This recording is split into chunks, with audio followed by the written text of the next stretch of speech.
Hello students, part 3 में आपका स्वागत है हमारे चैनल सरल शिक्षा पर। ठीक है, आगे हम बढ़ते हैं। और जो पिछले क्लास में हमने टॉपिक पढ़ा था कूलॉम्स लॉ, उसमें छोटा सा पॉइंट एक मिस हो गया था, उसको हम पूरा कर देते हैं।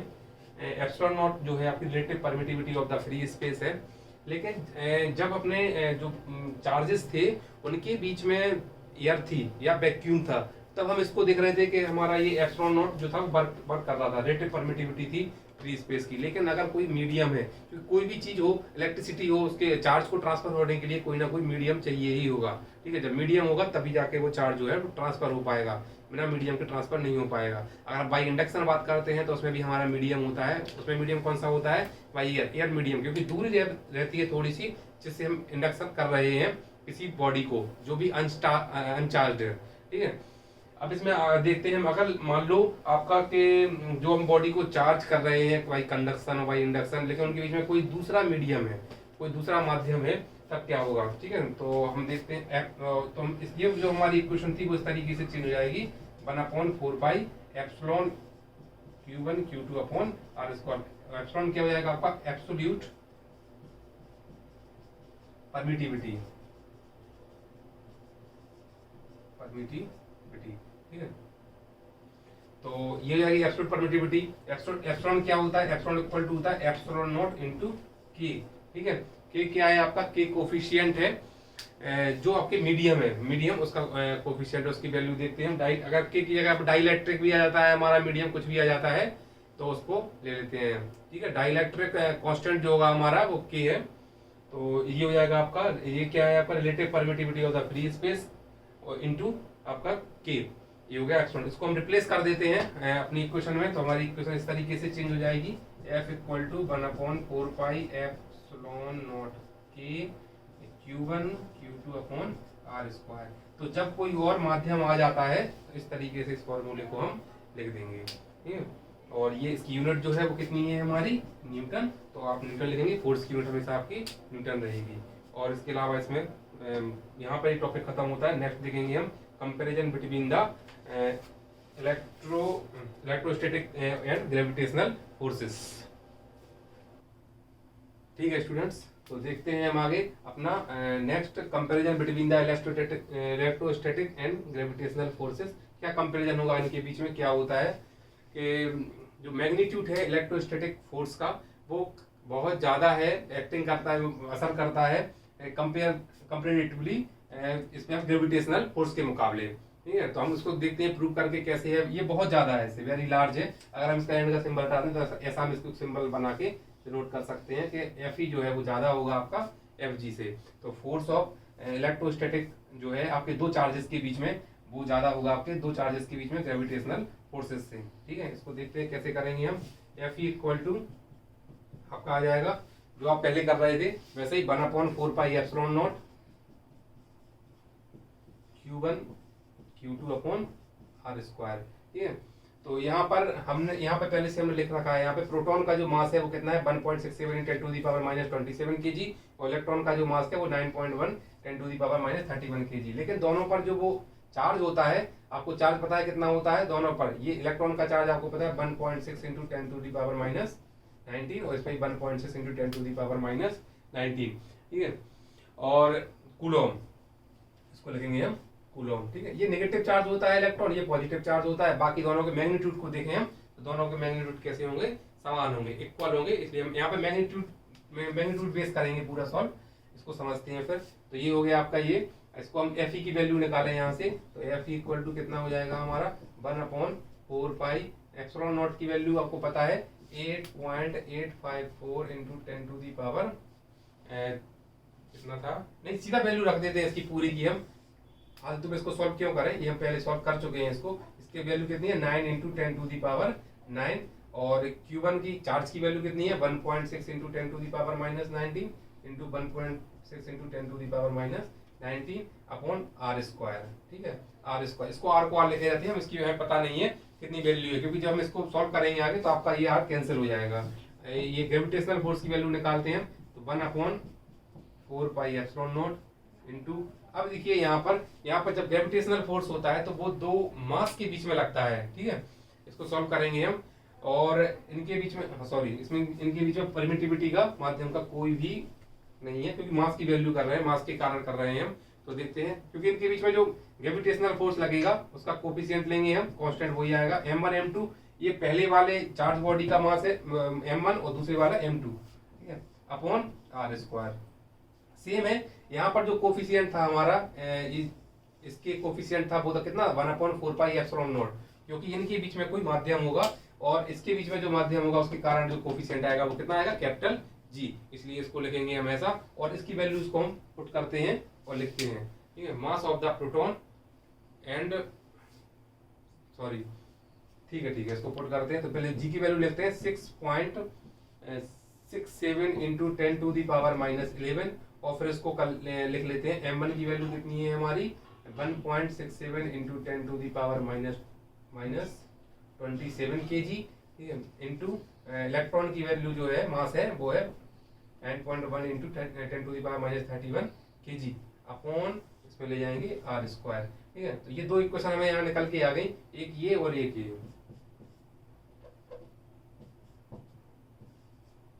एक ये और एक ये, ठीक है, एक ये और एक ये, इन दोनों को कंपैरिजन करें, इसको हम डिवाइड करें, इसको इक्वेशन 1 मान लें, इसको इक्वेशन 2 मान लें। तो इक्वेशन जो 2 है उसमें डिवाइड 1 से डिवाइड इक्वेशन 1 में डिवाइड करते हैं 2 से, कैसे आएगा हमारा 1 को लिखेंगे हम, तो यहाँ पर आएगा FE अपॉन FG, ठीक है, और ये आएगा 9 इंटू 10⁻⁹, और ये r स्क्वायर से r स्क्वायर आपका कैंसिल हो जाएगा, ठीक है, r स्क्वायर से r स्क्वायर कैंसिल हो जाएगा जैसे हम डिवाइड करेंगे। तो यहाँ पे ऊपर क्या बचेगा आपका 1.6 into 10⁻⁻19 into 1.6 into 10⁻⁻19 upon FG की वैल्यू हो जाएगी 6.67 इंटू 10⁻11 इंटू 1.67 इंटू 10⁻⁻27। ये मास है आपका प्रोटॉन का और ये इलेक्ट्रॉन का मास है आपका 9.1 इंटू 10⁻31, ठीक है, -31।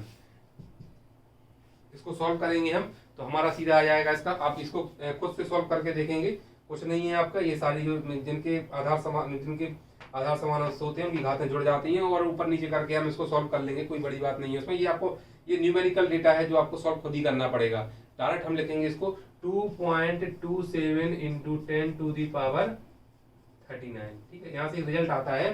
तो इसका मतलब ये हुआ कि जो यहाँ पर, अच्छा यहाँ पे हमने जो चार्ज लिए थे वो अनलाइक चार्जेस लिए थे, ठीक है, लाइक एक प्रोटॉन और एक इलेक्ट्रॉन। ये जरूर ध्यान रखें आप कि दो प्रोटॉन के बीच में भी ये फोर्स लगते हैं, दो इलेक्ट्रॉन्स के बीच में भी लगेंगे और एक प्रोटॉन और एक इलेक्ट्रॉन के बीच में लगेंगे। तो हमने यहाँ पे अनलाइक चार्जेस लिए थे इसलिए, और यहाँ पर जो वैल्यू है आपकी चार्ज, इलेक्ट्रॉन पर जो चार्ज होता है वो नेगेटिव होता है, लेकिन हम फिर भी इसको यूज कैसा करेंगे, मैग्नीट्यूड ले रहे हैं तो मैग्नीट्यूड में आपका है 2.27 इंटू 10⁻39। मतलब हमारा जो होगा 10⁻39 गुना स्ट्रॉन्ग होगा हमारा इलेक्ट्रोस्टैटिक फोर्स जो होगा वो ग्रेविटेशनल फोर्स से।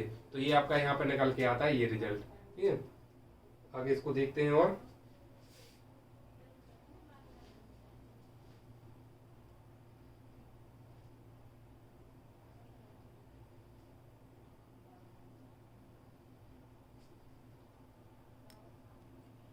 यहाँ पे 2 अनलाइक चार्जेस थे हमारे, तो ये ध्यान रखना है आपको। 2 अनलाइक चार्जेस यहाँ पे मैं लिख के देता हूँ, 2 अनलाइक चार्जेस आर अप्लाइड, ठीक है। तो उनके बीच का हमने निकाला था एक पॉजिटिव चार्ज और एक नेगेटिव चार्ज। प्रोटॉन पे कौन सा चार्ज होता है, पॉजिटिव 10⁻, अच्छा ये यहाँ पर 39 लिख गया, तो कैसे सॉरी ना, तो सॉल्व करना जरा आप, इसकी वैल्यू कितनी आती है, हाँ 39 ही आएगी, 39। ये 2 अनलाइक चार्जेस थे, इनकी वैल्यू यही थी। अब हम देखते हैं कि अगर मैंने अभी थोड़ी देर पहले बात की थी कि ये हमारा एक प्रोटॉन और एक इलेक्ट्रॉन की बात हो रही थी। अब यदि हम 2 प्रोटॉन लें या 2 इलेक्ट्रॉन लें तो उनके बीच में भी एक इलेक्ट्रोस्टैटिक फोर्स होगा और एक ग्रेविटेशनल फोर्स होगा। तो जब 2 प्रोटॉन्स का होगा, सेम डेटा है आपको यहाँ पर यूज करना है। जैसे यहाँ पर आपने एक प्रोटॉन और एक इलेक्ट्रॉन लिया था, तो अब जब 2 प्रोटॉन होंगे तो ऊपर की वैल्यू तो यही रहेगी, सेम ऊपर की वैल्यू सेम रहेगी क्योंकि इनके चार्जेस सेम है। केवल नीचे की वैल्यू जो होगी आपकी FG, force of gravitational force. अब हम यहाँ पे पहली कंडीशन लिखते हैं यहाँ पे, व्हेन 2 प्रोटॉन्स हैं, दोनों पर क्या है, पॉजिटिव चार्ज है वैसे, तो चार्ज कितना होता है 1.6 × 10⁻⁻19, तो दोनों जगह यही रहेगा। लेकिन यहाँ पर ग्रेविटेशनल फोर्स जो होगा आपका उसमें चेंजेस हो जाएंगे। क्यों हो जाएंगे? क्योंकि यहाँ पर ये वाली वैल्यू नहीं आएगी। ये क्या है? आपका इलेक्ट्रॉन का मास है ये, और आना किसका चाहिए? प्रोटॉन का मास। तो ये वाला मास आपका हट जाएगा यहाँ से। तो कितना हो जाएगा यहाँ पर प्रोटॉन का मास? वही का वही सेम 10⁻⁻27। इस वजह से यहाँ की जो वैल्यू होगी वो आपकी चेंज होके आएगी। इसका रिजल्ट आएगा 1.24 इंटू 10⁻36। 1.24 इंटू 10⁻36। इसका मतलब क्या हुआ? इस रिजल्ट का मतलब कि जब दो प्रोटॉन के बीच में जो इलेक्ट्रोस्टैटिक फोर्स है और जो ग्रेविटेशनल फोर्स है, तो इलेक्ट्रोस्टैटिक फोर्स जो है वो 10⁻36 गुना ज्यादा है, टाइम्स ज्यादा है ग्रेविटेशनल फोर्स से। ठीक है। और नेक्स्ट देखते हैं हम, नेक्स्ट में क्या करेंगे हम। अब दो इलेक्ट्रॉन्स लेते हैं, दोनों पे नेगेटिव चार्ज है, दोनों रिपेल कर रहे होंगे एक दूसरे को, लेकिन उनके बीच में हमारा क्या लगेगा? एक इलेक्ट्रोस्टैटिक फोर्स लगेगा, एक ग्रेविटेशनल फोर्स लगेगा।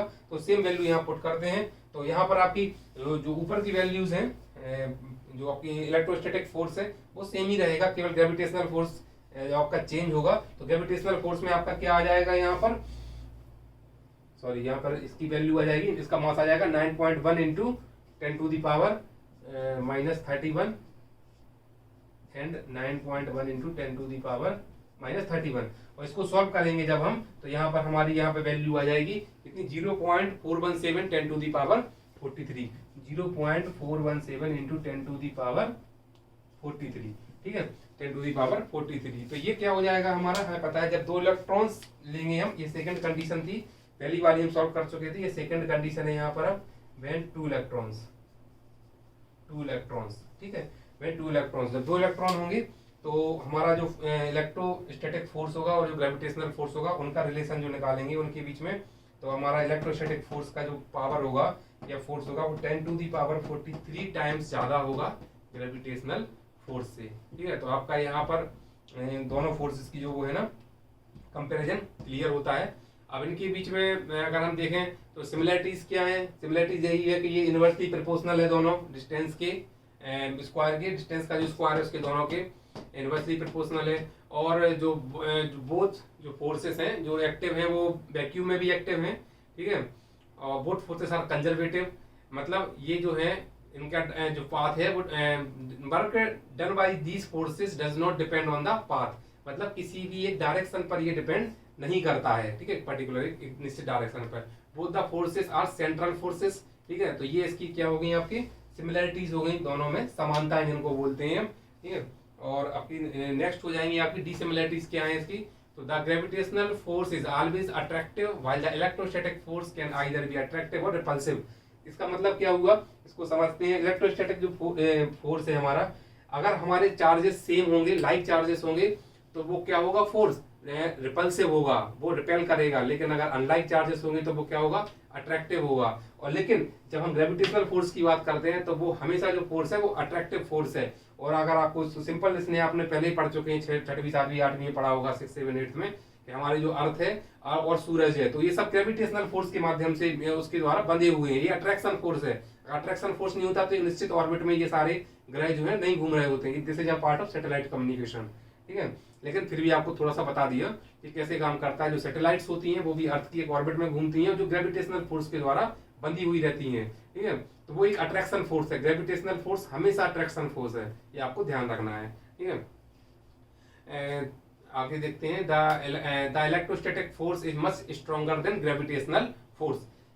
ये आपको सारे तीनों बार अपन ने करके देखा है, तीनों में प्रूव हुआ है कि जो हमारा जो इलेक्ट्रोस्टैटिक फोर्स है वो ग्रेविटेशनल फोर्स से ज्यादा है। तीनों केस में ज्यादा है। 3 केस कौन कौन से थे? पहला केस हमारा था जब चार्जेस अनलाइक है, 1 प्रोटॉन एंड 1 इलेक्ट्रॉन। सेकंड में था 2 प्रोटॉन्स लिए थे हमने, दोनों प्रोटॉन के बीच में कंपैरिजन किया Fe और Fg का। और थर्ड केस था हमारा 2 इलेक्ट्रॉन्स का, दोनों को कंपेयर किया Fe और Fg का। नेक्स्ट देखते हैं इसमें क्या है अपना, कि the electrostatic force decrease due to presence of dielectric medium between the charges while the gravitational force is unaffected by the presence of medium. ठीक है। तो जो तुम्हारा ये होता है, आपका ये इलेक्ट्रोस्टैटिक फोर्स होता है वो मीडियम पर डिपेंड करता है। ठीक है। डिक्रीज होता है डाइलेक्ट्रिक मीडियम पे। ठीक है। लेकिन ये ग्रेविटेशनल जो फोर्स है वो अनअफेक्टेड है, उसका मीडियम से कोई असर नहीं पड़ता है, कोई भी उसका इफेक्ट नहीं पड़ता है। ठीक है। जो वो अट्रैक्शन फोर्स जैसा अप्लाई हो रहा था वो वैसा का वैसा अप्लाई होता रहेगा। ओके। ठीक है। अब नेक्स्ट टॉपिक देखेंगे अपन। नेक्स्ट है हमारा effect of presence of dielectric medium on the electrostatic force. देखिए आपको पहले पता है, आपने पहले पढ़ा है कि जब हमारा जो है दो चार्जेस के बीच में जो माध्यम है, मीडियम है, वो क्या है, या तो हवा है, मतलब कि जो एयर है, या फिर क्या है आपका निर्वात है, वैक्यूम है। तो हम ये क्या लिख रहे थे उसको 1/4πε0 Q1 Q2 upon R square. ठीक है, ये क्या है relativity permittivity of the vacuum और स्पेस। ओके, और ये है आपका 1/4πε0 K Q1 Q2 upon R square. ये किस केस में आ रहा था हमारा, इसको हम F डैश लिख लेते हैं। ये किस केस में आ रहा था, जब यहाँ पर कोई मीडियम आ जाए, इन दोनों के बीच में कोई माध्यम आ जाए। ठीक है, तो उसको माध्यम को हमने कैसे लिखा था, वो हमने पता है एप्सिलॉन इक्वल टू क्या होता है, एप्सिलॉन नॉट के। एप्सिलॉन क्या है आपका, एब्सोल्यूट परमिटिविटी। ये हम पहले देख चुके हैं पिछली क्लास, अभी पिछले टॉपिक पे, एब्सोल्यूट परमिटिविटी। ठीक है, ओके। तो ये होता है एप्सिलॉन नॉट इनटू के। ये आपका क्या है, परमिटिविटी ऑफ द एयर या स्पेस या वैक्यूम। ठीक है, और के क्या हो गया आपका, डाइलेक्ट्रिक कोफिशिएंट। ओके, अब इसको हम इक्वेशन 1 को इक्वेशन 2 से डिवाइड करें अगर, तो हमारा कितना आ जाएगा यहाँ पर, एफ इक्वेशन 2 डिवाइड, सॉरी यहाँ पे लिख देता हूँ मैं, इक्वेशन 2 डिवाइडेड बाई इक्वेशन 1। तो F dash upon F equal to, F dash की वैल्यू जो है वो, तो ये तो सारी वैल्यूज कैंसिल हो जाएंगी, 4 से 4 कैंसिल हो गया। अब आपका अल्टीमेटली यहाँ पर क्या बचा है आपका, एप्सिलॉन, यहाँ पे बचेगा आपका 1/ε0 के अपॉन 1/ε0। ठीक है, तो कितना आ जाएगा यहाँ पे, 1 आपका ये पहुंच जाएगा एप्सिलॉन ऊपर, तो ये हो जाएगा एप्सिलॉन, ये हो जाएगा एप्सिलॉन के, एप्सिलॉन से एप्सिलॉन कैंसिल, तो आपका आ जाएगा 1/के। ठीक है, तो ये आ गया आपका इसके बीच में effect of presence of dielectric medium on the electrostatic force के। जब डाइलेक्ट्रिक मीडियम जो कोई होगा तो वो किस प्रकार से फोर्सेस में परिवर्तन करेगा, कोई क्या डिफरेंस आएगा, इसको बोलते हैं dielectrostatic force between the two charges decreases to 1/k times due to the presence of medium. ठीक है, in place of air between them. अगर हम इसका अर्थ क्या हुआ कि अगर हवा की जगह पे कोई डाइलेक्ट्रिक मीडियम लेते हैं तो हमारा जो फोर्स होगा तो उनमें क्या हो जाएगा, 1/k टाइम्स क्या हो जाएगा, कम हो जाएगा, प्रेजेंस ऑफ मीडियम के कारण जो दो चार्जेस के बीच में जो हमारा इलेक्ट्रोस्टैटिक फोर्स था वो 1/k टाइम्स डिक्रीज हो जाएगा, कम हो जाएगा, डिक्रीज हो जाएगा 1/k टाइम्स। ठीक है, ये आपकी थ्योरी यहाँ पर खत्म होती है। नेक्स्ट है आपका यूनिट ऑफ चार्ज। नेक्स्ट है हमारा यूनिट चार्ज। ठीक है, यूनिट चार्ज में क्या करेंगे हम, फोर्स का जो हमारा फॉर्मूला है वही लिखेंगे हम, 1/4πε0 Q1 Q2 upon R square. ये कूलॉम्स लॉ है, वही है जो इनका मैग्नीट्यूड है चार्जेस का, उनका product of multiplication of the magnitude of charges proportional है एफ के, और जो इनवर्सली प्रोपोर्शनल है वो किसके, उनके बीच की डिस्टेंस का। ठीक है, डिस्टेंस बिटवीन देम जो भी होगी उनके बीच की दूरी, उनके बीच का हम जो स्क्वायर लेंगे उसका इनवर्सली प्रोपोर्शनल रहेगा। अब इस इक्वेशन में हम क्या करें कि जो Q1 Q2 की वैल्यू है, Q1 equal to Q2 equal to 1 ले लें, 1 कूलम ले लिया हमने यहाँ पर। ठीक है, तो हमने क्या लिया, दोनों को चार्ज, जो दोनों चार्ज हैं Q1 Q2 है, वो चाहे सेम चार्जेस हो चाहे डिफरेंट चार्जेस हो, हमने उनको ले लिया, सेम चार्जेस लेके देखते हैं पहले। तो 1 कूलम ले लिया और R की वैल्यू भी 1 मीटर ले ली हमने, उनको ऐसा यूनिट की बात कर रहे हैं, ये ध्यान रखना आपको, ये बिल्कुल ध्यान रखना है कि अब जो SI यूनिट है दूरी की वो कितनी है, डिस्टेंस की, वो मीटर में होती है, और SI यूनिट जो है चार्ज की वो कितनी है, कूलम है। तो यहाँ पे 1 कूलम लिया। हमारी CGS में क्या था, स्टेट कूलम। ठीक है, और इलेक्ट्रोमैग्नेटिक में था F कूलम। इलेक्ट्रोमैग्नेटिक आगे पढ़ेंगे अपन, उसको भी उसमें करेंगे, समझ में आएगा आराम से। इसकी वैल्यू को हमने यहाँ पे पुट कर दिया, तो कितना आ जाएगा हमारा यहाँ पर, F इक्वल टू 1/4πε0, क्योंकि यहाँ पे क्या हो जाएगा, 1 सब हट जाएगा, 1/4πε0। इसकी वैल्यू हम पहले निकाल चुके हैं, रख के यहाँ पर वैल्यू को, तो इसकी वैल्यू कितनी आई थी हमारी, 9 × 10⁹। यहाँ पे क्या आएगा, फोर्स की यूनिट लिखेंगे हम कितना, न्यूटन। ठीक है, ये आ जाएगा हमारा न्यूटन। ठीक है, कंप्लीट है हमारा। तो इसकी जो डेफिनेशन होगी वो क्या होगी, 1 coulomb is the charge which when placed in air at a distance of 1 metre from an equal and like charge. ठीक है, तो a repulsive force of 9 × 10⁹ newton. ठीक है, ऑन इट। तो ये कितना लगता है, देखिए आप इसको जरा फिर से समझ लेते हैं एक बार, कि जो यूनिट आपकी जो डेफिनेशन पूछी थी यूनिट चार्ज की वो क्या है, सीधी सी बात है, सिंपल शब्दों में समझें तो सीधी बिल्कुल, इसमें Q1 और Q2 जो होना चाहिए आपका वो सेम चार्जेस हो, लाइक चार्जेस हो और वैल्यू कितनी हो 1 और इनके बीच की दूरी हो 1। ठीक है, तो हमारा जो निकल के आता है फोर्स वो कितना होगा 9 × 10⁻⁹ न्यूटन। ये हो गई आपकी यूनिट चार्ज की डेफिनेशन। ये एक रिपल्सिव फोर्स है क्योंकि हम सेम चार्ज ले रहे हैं इस पर। ठीक है, अब इसको देखो जरा थोड़ा सा लिखने का तरीका देख लीजिए। अगर 1 माइक्रो कूलम लिखा है तो इसका मतलब क्या होगा आपका 10⁻⁻6 कूलम। ठीक है, और अगर ये लिखा है 1 इसमें नैनो कूलम, इसको लिखे 10⁻⁹ कूलम। और आपका लिखा है पिको, माइक्रो वही बात एक ही है। और 1 पिको कूलम लिखा है तो उसको लिखेंगे हम 1 पिको कूलम, तो ये आएगा -10⁻12।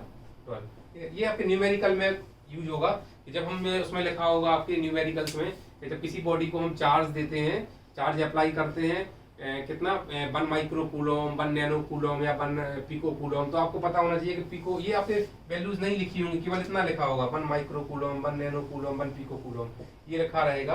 तो आपको समझना पड़ेगा खुद से कि ये 10⁻⁻6 है। अगर ऐसा लिख दें हम 5 माइक्रो कूलम, इसका मतलब कितना हो गया 5 × 10⁻⁻6 कूलम। ये हो गया आपका क्या 5 माइक्रो कूलम लिखा है, ऐसे लिखेंगे। जैसे आपका लिखा है मान लो 5 नैनो कूलम, तो नैनो कूलम को हम किस तरीके से लिखेंगे 5 × 10⁻⁹ कूलम। अगर मान लो ये लिखा है 5 पिको कूलम, 5 या कुछ भी वैल्यू ले सकते हैं, कोई भी इंटीजर वैल्यू ले सकते हैं आप।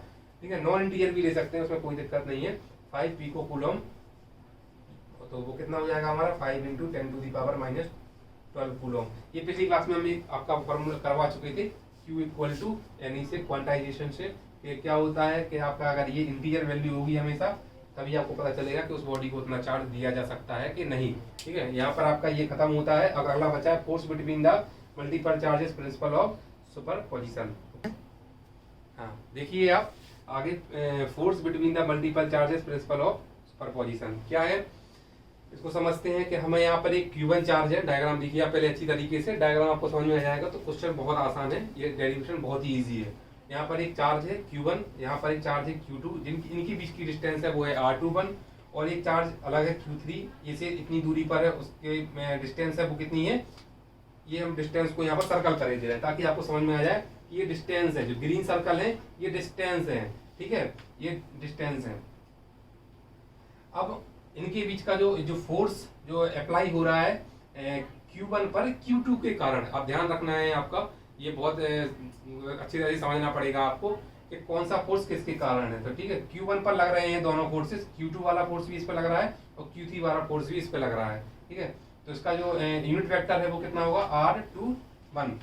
ठीक है, R21 यहाँ पे हमने लिख दिया, तो ये हो गया हमारा इसका यूनिट वेक्टर। और इसका यूनिट वेक्टर क्या होगा आपका R31, तीसरे के कारण पहले पे, इसके कारण इस पे जो चार्ज जा रहा है ये इसकी बात हो रही है, ये इसके कारण इस पे जा रहा है, ये इसकी चार्ज बात हो रही है। ठीक है, इस पे तो अब इनका जो रिजल्टेंट होगा, मतलब जो मल्टीपल जो चार्जेस हैं इन पे जो फोर्स लग रहे हैं, इनका रिजल्टेंट क्या होगा।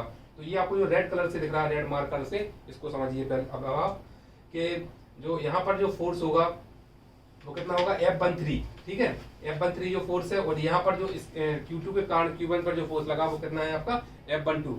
तो इनका जो सेकंड, ठीक है, और आप इसमें देखते जाइए आगे। F13 है, इसका रिजल्टेंट कितना आएगा हमारा फोर्स 1, और इनके बीच का एंगल कितना होगा थीटा। आपकी बुक देखिए जरा, बुक में थोड़ी सी एक मिस्टेक है। जब हम इसका F12 की वैल्यू लिखते हैं वही सेम कूलम्स लॉ से लिखा है 1/4πε0 Q1 Q2/R21 का स्क्वायर। R21 जो है वो क्या है, इसके बीच की डिस्टेंस है।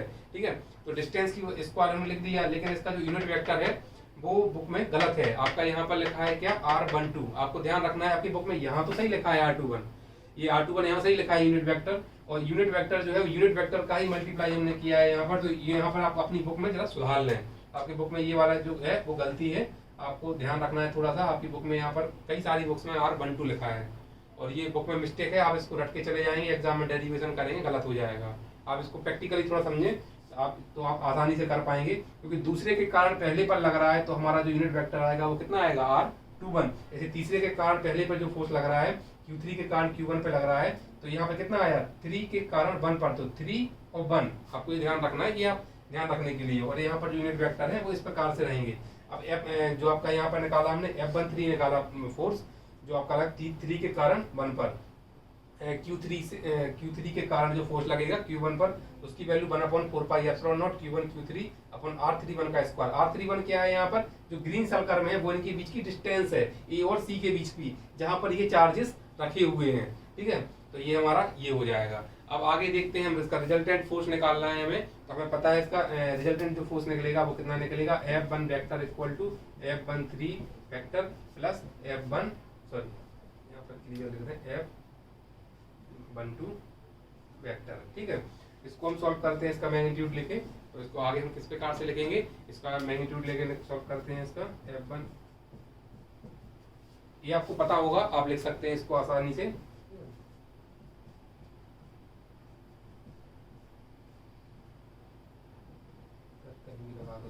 स्क्वायर, कभी यहाँ एरो आ जाएगा आपका, ये एरो क्या वेक्टर का एरो है, ये दिशा बता रहा है कि फोर्स किस डायरेक्शन में लग रहे हैं। ठीक है, कैसे जा रहे हैं वेक्टर जो है। इसका अगला देखेंगे F13, ये फोर्स आ जाएगा यहाँ पे। ठीक है, ये आपका हो गया यहाँ पर वैल्यूज।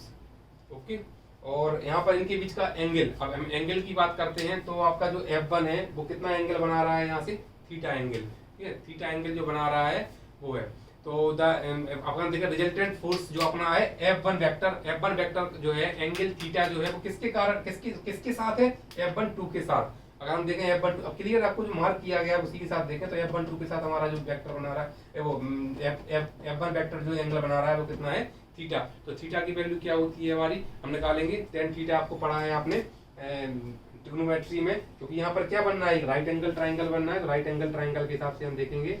ठीक है, राइट एंगल ट्राइंगल बनना है, उस हिसाब से हम देखेंगे।